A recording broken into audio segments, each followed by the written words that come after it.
ఏయ్, ఇదేంటే పాచిపోయిన అన్నం పెట్టినావు నాకు? అదా పక్కింటైన తిని మిగిల్చిన అన్నంలే. అవునా?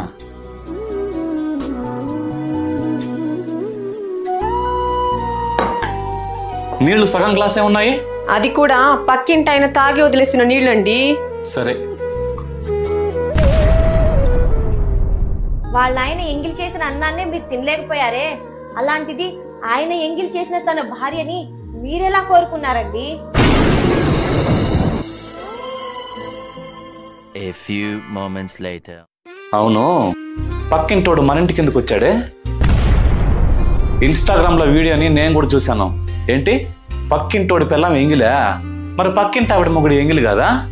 ఆడాళ్ళు మగాళ్ళు ఎగబడి సమానంగా తప్పు చేస్తున్నప్పుడు సింపతి ఏమో ఆడదానికి, బ్యాడ్ నేమ్ ఏమో మగాడిగా. తప్పు ఎవరు చేసినా తప్పే. ముళ్ళొచ్చి ఆకు మీద పడినా, ఆకొచ్చి ముళ్ళు మీద పడినా బొక్క ఆకుకే అనే డైలాగ్ కి కాలం ఎప్పుడో చెల్లిపోయింది. చంపి డ్రమ్ములో మూసిపెట్టాలు, కుక్కర్లో వేసి కుకింగ్ చేయడాలు ట్రెండింగ్ లో ఉన్నాయి ఇప్పుడు. ఆడది చొరవివ్వకపోతే మగాడు దగ్గరికి రావడానికి కూడా సాహసం చేయడు. ఒకవేళ వస్తే చెప్పుతో పళ్ళు రాలగొట్టి పంపించాలి.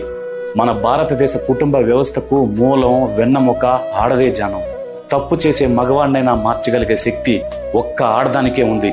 మీరు శక్తి స్వరూపాలు, బలహీనతలకు లొంగిపోకండి. సారీ అండి, మిమ్మల్ని డౌట్ పడ్డాను. నీ మనసు నాకు తెలుసు జాను. ఎలాంటి పరిస్థితి వచ్చినా సరే నీకు ద్రోహం చేయను. Download ShareChat.